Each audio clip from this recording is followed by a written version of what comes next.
Hello and welcome to another episode of the RevRx podcast, where we discuss how to thrive in faith, family, and health. My name is Chad Potts, and I'm your host. Today, we're going to be talking about a topic that affects every single one of us: money. Let's be real, financial stress is one of the biggest burdens that we face today. Whether it's paycheck-to-paycheck living, debt, or just feeling like we have no control over our finances, it can be overwhelming. But here's the truth: you don't have to stay stuck. Today, I'm sitting down with Brad Nelson, aka the Debt-Free Dad, a financial coach who's helped thousands of people break free from financial stress and start building a life of abundance. He's got a simple, practical approach of managing money because you know what? He's been in the trenches himself. He understands the issues and he understands the solutions. So get ready on this episode to learn how to take control of your money, to gain confidence in your financial future, and to stop letting the stress of money steal your joy. Let's dive in with my friend, Brad Nelson. Brad Nelson, Debt-Free Dad. What a privilege it is to have you here on the RevRx show, brother. Hey, Ted, thanks so much. It's awesome to be here and always, talking about this very interesting subject of money. And I love the opportunity, so it's just great to be here. Yeah, man, it seems like a lot of our life revolves around money, doesn't it? Like it or not, and I'm a pastor and a lot of the Bible talks about money and, there's a lot out there. I see things from a perspective of counseling. And when a lot of people were counseling with me as couples, money comes up. Man, money just makes the world go round, doesn't it? Yeah, it really does. And you could look at the subject of money and think it seems like it's maybe one of the most important things. And the reality is that it isn't. And I try to teach people like our listeners this. It's not the most important thing, but it's what having control over your money does that allows you to focus on the most important things. Wow. And, if you look at money, I mean, it intersects every single area of our life, no matter what, if it's your career or your marriage or your parenting or your social life or your mental health. Like, I mean, it is just always present and always there. But it's amazing how many of those areas can just drastically improve by simply just getting control over your money. And we're not talking like having to, save a ton of money and pay off tons of debt initially, but just having like some hope, having like a plan that's working and you're building confidence, man, it does wonders for your life. It really does. Yeah, that word control is something I think is probably going to come up in this conversation a few times. And yeah, I'd love to hear a little bit about your story, though, before we jump into that. And how did you get interested in finances? How did you become Debt-Free Dad guy? I followed you a little while on social media, and I love what you're putting out there. Yeah. It's such a needed thing in our world where, and I'll just go ahead and preface this by saying, hey, man, I graduated from school, graduated from college, got my doctorate degree, and came out knowing almost nothing about money. Yeah. So in this world that we're in, we need people like you out there giving us advice. But, kind of where did all this begin? Well, I mean, I would like to say I'm a finance guy. I'm really not. I actually went to college for graphic design, worked in the sign industry for about 15 years and love that job. But I, like many people, struggle with living paycheck to paycheck too. Never made, I made decent income, but wasn't making some crazy salary and have still, even today, I don't make some, you don't get into financial coaching to get rich. You get into financial coaching because you have a passion to help people, and I make a good living, and I appreciate that. So that's how I got started. I really I was living the life that most people are living right now. Lots of credit card debt. I did silly things with cars, terrible, crazy car payments. Always was wanting the next thing and fell into this kind of more consumer lifestyle. I ended up being, in a situation where I was just living a life that I couldn't afford. And as I got to my, later 20s, it especially became more and more apparent how much stress this was adding to my life. I had no money in the bank. It was constant crisis to crisis living. And on the outside, it looked great. I had a decent house, 2 nice cars. And no one would think anything of it. But on the inside, man, struggling big time. You talked about relationships in my first marriage. Money was a very sensitive topic. Neither one of us agreed what should be done, how we should fix it. And it played a role. It wasn't the only role that played in the divorce, but we ended up getting divorced, and we both had a home that neither one of us could afford on our own. And this was during the housing crisis back in 2009, 2010. And we ended up buying a house that unfortunately was, and it's unheard of nowadays with the housing market the way it is, but we ended up owing more on the house than the house was actually worth, and we couldn't sell it. So we had to walk away. And how bad my financial life was, I never was in a situation where I wasn't able to make my payments because I was raised to, we can talk about this later, Chad, but big credit score. You have to maintain your credit score, do everything you can to make your payments. Don't ever be late. And that's what I live by because that's what my parents taught me. And so that day that I missed that first mortgage payment, man, talk about an ego blow. Like, I'm a failure at life. I had a 2-year-old son, Noah at the time, and and I was just like, man, I gotta get my stuff together. And that's what really was the start for me. Now, before this at all happened, I had the want there, but I wasn't really putting the work in yet. It just, you have those breaking points in life, or those life events that come up where it's like, okay, the only place to go up is up from here, right? We got to get started. And losing that house, it was kind of like that house of cards. It was like card at the bottom, it got pulled out, and all of the cards are starting to fall. And I needed to really make some changes. And so I went out what I like to call was a personal finance crusade. And I just went out there and I just started to learn about it, pick up books, listen to podcasts, take classes, take courses. I mean, anything I could find on personal finance, I was eating it up. And even whether I agreed with it or not, I knew that I needed to let go of my anchor bias about money and the way I was handling it and realize like what I'm doing doesn't work and I need to start doing some different things. And crazy enough, the basics of personal finance are pretty basic. And if you can follow those, it's amazing how much of an impact it can have on your life. And that's the stuff I started doing. I started prioritizing saving.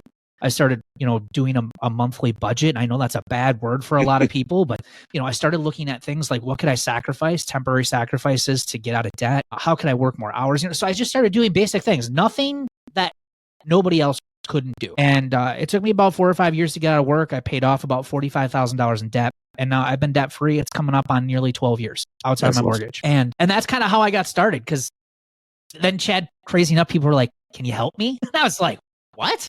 Like, you want me to help you?" Well, you're talking about how life changing this is. Like, I've got credit card debt. I've got car payments.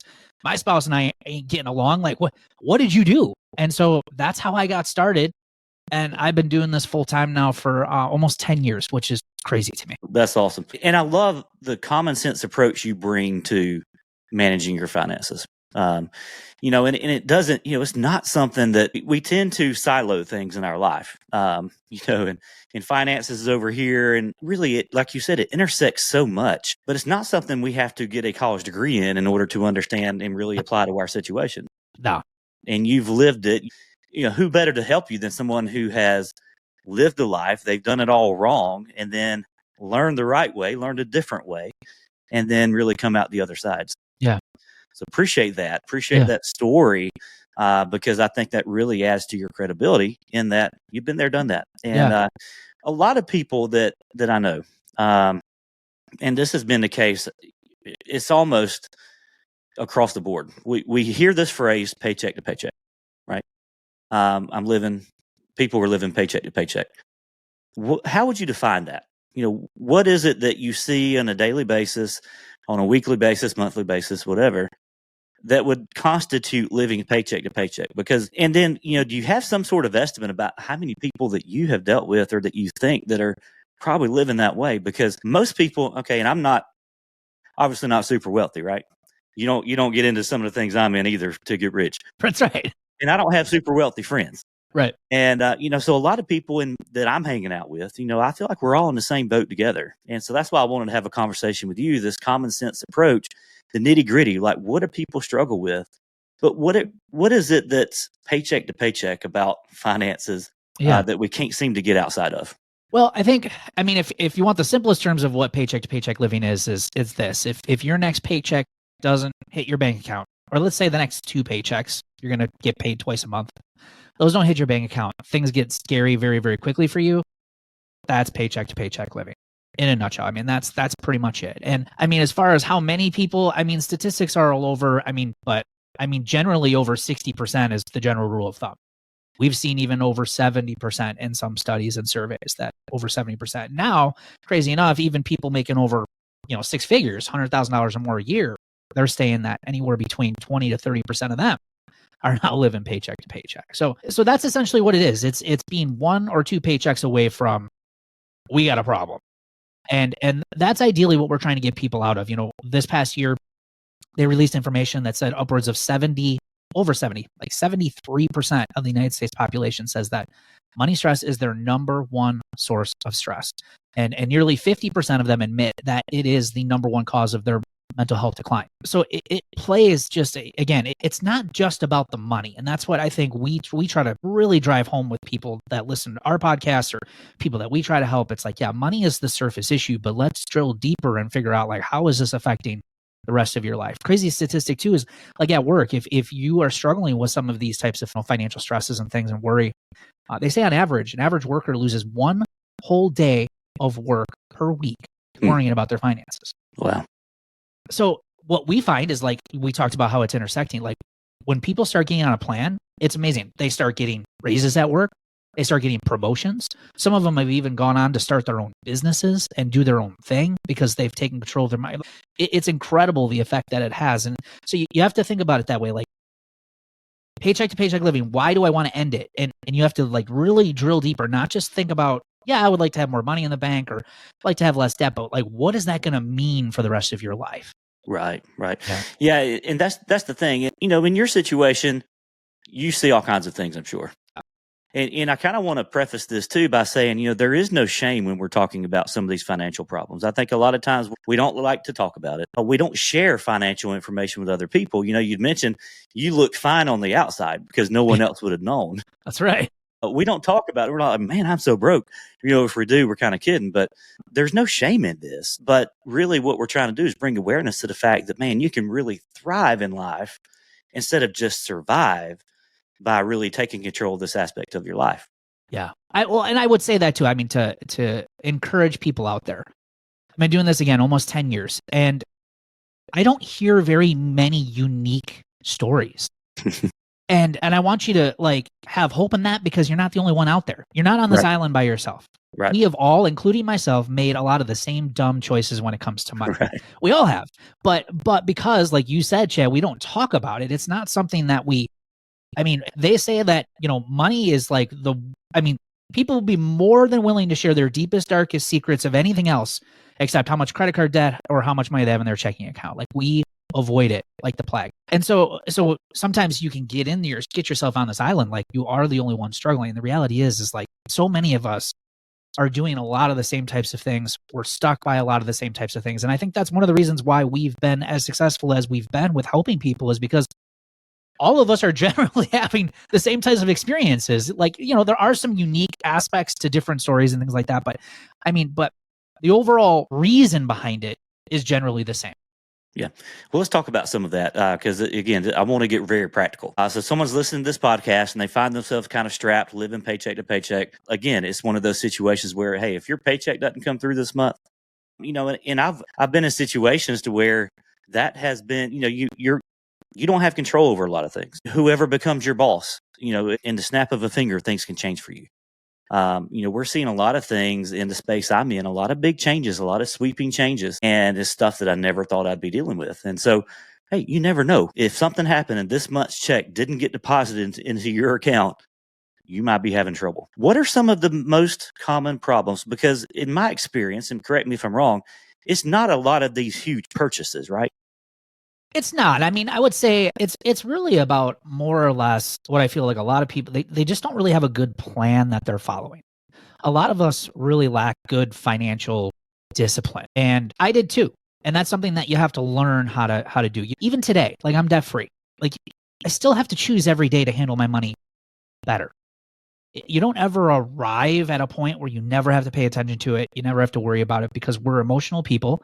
And marketing and advertising of products is amazing. Social influence is incredible. And even me, I still make mistakes and get into things that I probably shouldn't, or buy things that I shouldn't because of my behaviors and things. So, you know, you have to keep that in mind. Like, that's the number one thing that you have to keep in mind. Like, it needs to be a commitment in your life that you want to get better. But, you know, I think some of the other issues are just a lack of awareness and paying attention. We shared on our podcast not too long ago, upwards of 50%. And I know I'm going to pick on millennials. I'm one of them too, although I'm right on the cusp. There you go. Yeah. But I'll be millennial today. You know, 50% of millennials have no idea what's going on in their bank account or how much money they have in their bank account. That's an entire generation. Half of them have no idea what's going on. And I bet if you compare the other generations, maybe besides maybe some of the boomers, but I know I work with boomers too. We got plenty of boomers that we work with. You're probably going to find the same thing. So it's really just from a start, like a getting started standpoint. It's just, let's create some awareness around your money right now. And I think one of the best things that you can do, one of the practical tips you can do after listening to this episode is, when you're done listening, go print out like the last 3 to 6 months. And if you want to be an overachiever, maybe do 12 months of your bank statements, your credit card statements, any digital wallets you're using like PayPal, Venmo, Cash App, anything like that. And just start figuring out where your money's been going. And I haven't had one person come back to me, Chad, and say, I knew exactly where every dollar was going. Nothing surprised me. In fact, it's always the opposite. They come back and they say, I can't believe how much money we were spending on X, Y, or Z. And it's made me sick to my stomach. Like, I actually do have money to save. I actually do have money to pay down debt. I've just been very irresponsible with my finances. So that's one side. Then, there is a group of people, because of way, I don't want to downplay inflation, how expensive living has gotten, because there are a certain group of people that are genuinely struggling because of those types of things. It isn't an overspending problem. They could budget until they're blue in the face. It ain't going to change their situation. So, it's not a cure-all for everybody by any means, but for a lot of people that we work with, they do have some flexibility to start making some of those changes. And if you're one of those people who has tried everything, we just had someone on a workshop that is in that situation, working 3 jobs, can't make ends meet. It's like, at that point in your life, like, you really got to reevaluate where you're at and what big changes need to happen. Maybe it's where you live. Maybe it's the cost of living is too high. You might have to leave. And I hate having to tell people that, because those are hard life decisions to make. Life changing. Right. But what's the alternative? Well, if nothing changes, nothing changes, right? Exactly. Yeah. So those would be some of the things if you're just getting started. And then also, Chad, I think one of the big things is I find great value in just having hope. And I think a lot of people who are living paycheck to paycheck, they can't even fathom not living that way, because they've lived that way their whole life, like I did. Like, when I first had this idea, or learned about, like, people actually live debt free. People actually live with just their utilities and maybe a mortgage, or maybe even without a mortgage. Like, that's crazy, man. I couldn't wrap my head around that idea until I started making progress, and I was like, this actually might be possible. And that hope was a motivator behind really putting in the work. But you got to get some of those quick wins when you first get started. And once you start getting those quick wins, because most of us are just used to getting our teeth kicked in when it comes to finances, it's a pretty amazing feeling. And that's where it gets to be a lot of fun. Absolutely. And you'd mentioned too that, the way you were raised, like, it was, you were concerned about credit reports, credit scores. Maybe we grew up in a family where our parents lived paycheck to paycheck, so we've never known any different. That really plays in too, right? The way that we're raised, and then our kind of preconceived ideas about money and the management of money. And I think this is one of the, if you're a parent out there listening to this, you're someone who's struggling with your finances, this is one of my motivators for me in my life, as I had a 2-year-old son when all that stuff was going on when I first got started. And I looked at him and I was like, he's going to look at me for like what I'm supposed to do. And sure. I'm terrible with money. Like, how am I going to teach him? And so that's what I really wanted to, and not necessarily have the mindset of like, I'm going to sit down and give you money lessons, but really just being more of an example of how I live my life, how I handle my money, to pass down those habits to him. So yeah, I mean, that is huge. I can't tell you, Chad, how many people have come to me, sit down in a coaching session, or I'm on a group coaching session with my members, and they say, being broke and living paycheck to paycheck is all I've ever known. No one's taught me what compound interest is. No one's taught me like how credit cards really work. No one's taught me like depreciation in new cars and why I should be concerned about some of that stuff. No one's taught me any of this stuff. So a lot of people just don't know any better, right?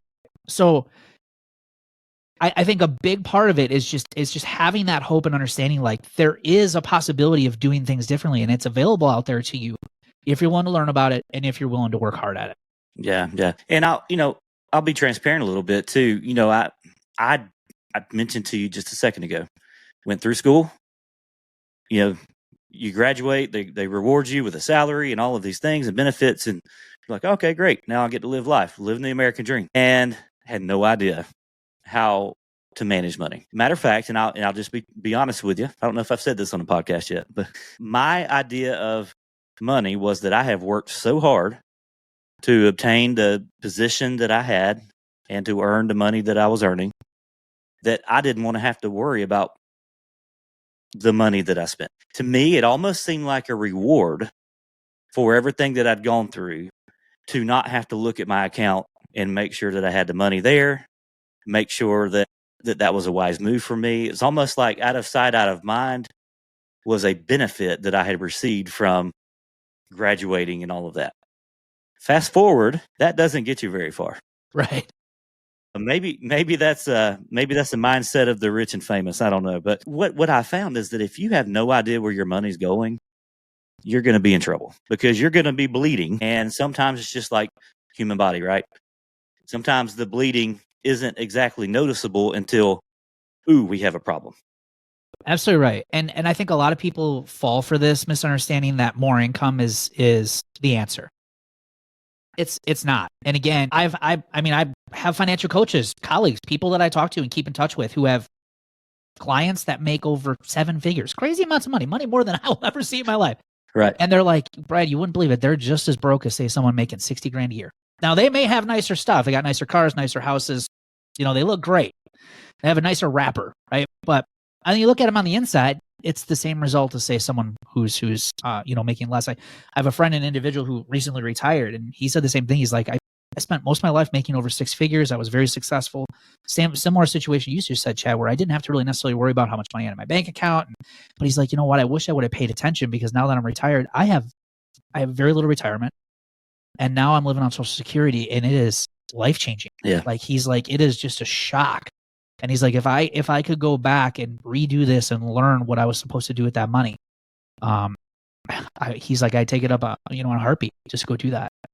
So yeah, I mean, I think what I love that you brought it up though, because I want your listeners to know that is that most people feel like that, like income is the answer. It can be, but listen, if you can't figure out how to handle 60 grand a year, 70 grand a year, how are you going to handle 120 grand a year, 130 grand a year? Like look at lottery winners. Most of them are broke after a few years of winning the lottery, Right. Some of them are successful with it, but a lot of them, no, they go right back to where they were because they don't have the behaviors, the habits, the mindset to actually use that money wisely.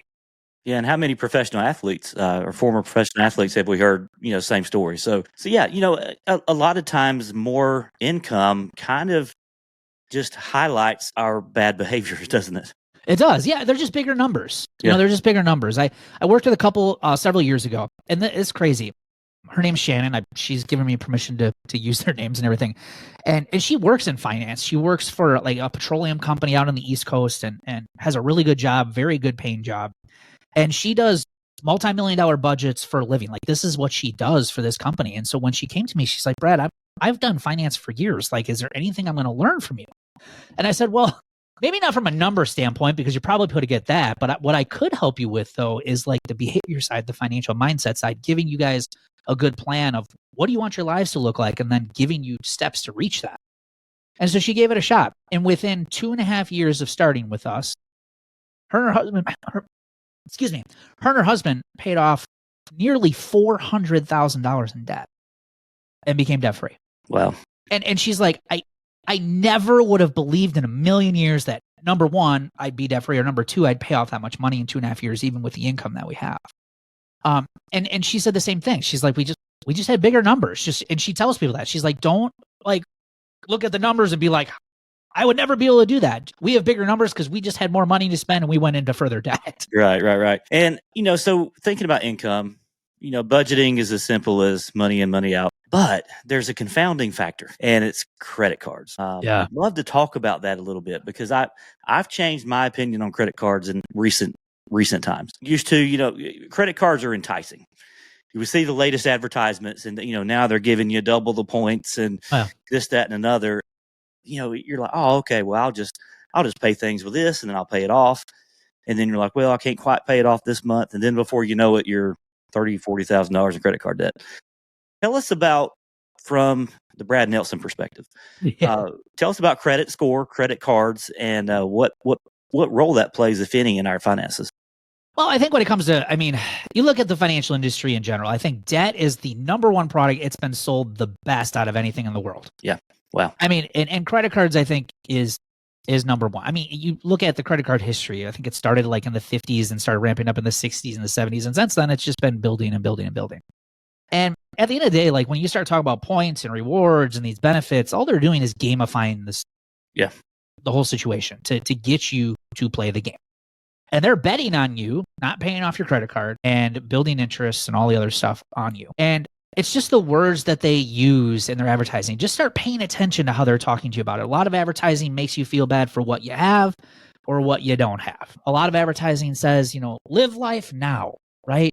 Like you never know what tomorrow's going to bring. You only live once. And, just look at the way that they're advertising that stuff to us. And it works. It's crazy. I mean, these people spend billions of dollars trying to figure out how we're going to how we tick. So we're going to use their stuff and they're going to use that against us. Right. So I think that's the number one thing is just being aware that they get us more than we get ourselves in a lot of cases. Right. We're up against the greatest of minds. Oh my gosh. It's insane. It's insane. And even today, outside of credit cards, buy now, pay later is a big thing now. I mean, they are constantly finding new ways and quicker ways for us to spend money and unfortunately spend money we don't even have by using our phones, our devices. Like it has become so with a snap of a finger, I mean, you can buy so much stuff, right? So I think it's having that awareness and because sometimes it can be so much throughout the day and throughout our lives. We're not even aware of what's happening sometimes. And they're playing on all those emotions and they get us to buy stuff that we don't need. And so having that awareness is huge. When it comes to credit cards with points and rewards, and someone might be there and saying, well, I pay mine off every month. And if you do, I got no real big problem with that. But here's where I challenge you is that just about every study out there that compares cash transactions to credit card transactions, the credit card is always the highest transaction. There hasn't been one study that I have found that shows that someone spends more in cash. In fact, there's been studies that show you spend up to 200% more using credit cards versus, say, cash. So, you might be paying it off every month, but are you spending more because you're really not feeling some of those transactions? They actually did a study. We actually include this in our membership program because it was crazy interesting. But they actually did a study. They actually sent people through an MRI machine doing cash transactions. Now, how they did this, I have no idea, but they actually wanted to monitor the brain and what it was doing during different transactions. And when people used cash versus credit card, the pain sensors in your brain when using cash were much higher than, say, using a credit card. So the credit card actually masked that purchasing, that hurt that you feel. Did we lose you? Yeah, I don't know what happened. Okay, you were saying I'm still recording, so. Oh, no worries. Where did I leave off? We were talking about credit cards, points, rewards. Yeah, you were saying if you pay it off, and then we were talking about some estimates are up to 200% more that you spend on credit cards. Yeah. And so, and they actually did a study with this, and we include this in our membership because I thought it was so interesting, where they actually compared people and their transactions based on what they use versus a cash transaction or a credit card transaction. And how they did an MRI while they were doing these, I have no idea. But what they found is that when people use cash, the actual pain sensors in your brain are much more elevated than, say, if you use a credit card. So the credit card actually masks out the pain of pain, which means likely you're going to spend more. In fact, if you go look at merchants' credit card account, go on MasterCard, Visa, Discover, American Express, and look at the merchant side of the website. People who are coming to them and saying, I want you guys to bring a machine in here so I can accept your card. They tout how much more their credit card transactions are than cash. Wow. So you have to understand, there's a reason why they're trying to do that. And now it's become so big. Now you go to professional sporting events and things and they don't even take cash anymore, right? Right. So it's not like we're ever going to get away from this. I think it's going to become more and more prevalent that we're going to probably use, cashless payment options, but we need to be aware of these things because these are the things that can start to create a lot of holes in your bucket, causing a lot of water to leak out, and you don't even know it. Yeah. And so along the same lines are credit scores. I was always raised, you don't miss a payment. You've got to keep that credit score up. Talk to us about that a little bit. Yeah. So, I don't really have any big issues with a credit score as much as I just want people to understand that all they're doing is really just scoring you on how well you play with debt. And so I think that's what I mostly want people to understand is they feel like the credit score, a higher credit score means you're doing well with your money. You're not. I had a great credit score and I was broke, broke as you can be. But yet they would give me debt for just about anything I wanted as long as my income could cover it, right? So I think that's the biggest thing I want people to understand is they don't they don't score you on if you have a budget or if you have an emergency fund savings or if you're investing or any of that kind of stuff. All they're judging you on is how much debt you have. Do you make your payments on time? What kind of accounts do you have? What's your history look like? And they're putting that into a score to say, how good of a customer are they at using debt? And again, it's hard because this is, again, we're living in a day and age where you're required to have a credit score. And the reality is I've done everything that they say you can't do without a credit score. I've rented 2 homes without a credit score. I've purchased a home without a credit score and got a mortgage without a credit score. I've done all of the stuff that they say you can't do, but I did it.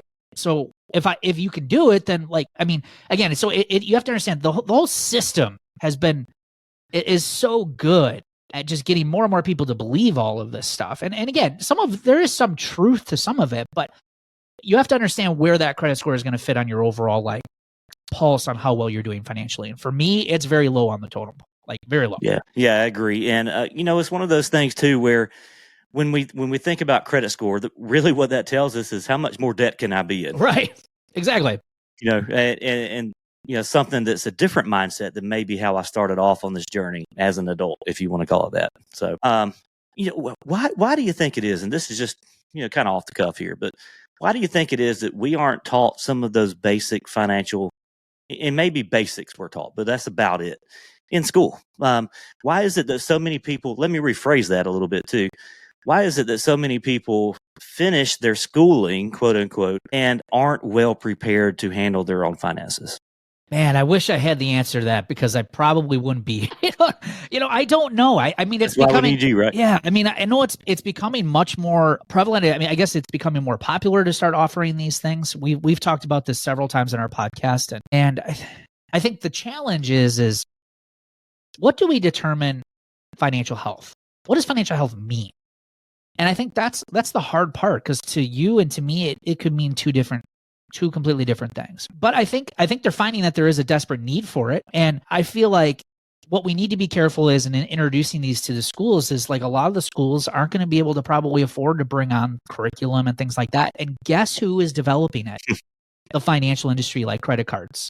They're developing school curriculums right now that people can start using in their schools. And so that's what we need to be kind of careful of is we want this education, but is this coming from a non-biased person that's generally just teaching you the broad spectrum of personal finances and things that you need to be aware of?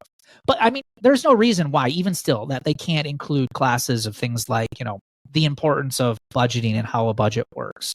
I mean, even today, I think having classes that really kind of teach people and talk through 21st century marketing and how they're using marketing and how they can get you to buy, emotional spending, impulsive spending habits, and giving people tools before they step out on the world of how they can combat this stuff.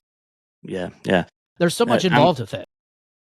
There is, and there's a lot of nuances, a lot of individualization that needs to happen, but you're right. The information isn't just enough. We've got to make sure that it's coming from a non-biased source. And so, but it's one of those things where I'm glad there's people like you that can kind of, it almost feels countercultural, doesn't it? Yeah. To be debt free. It is. It's much better today, but when I first got out of debt and when I was first starting, man, the people's eyes, what are you talking about? Even my own brother, who now works for our company, he was my number one hater of getting out of debt. He's like, you'll never get out of debt. You're crazy. Nobody lives like that. You're never going to do it, until I did do it. And then he's like, maybe he's onto something. And then him and his wife did it.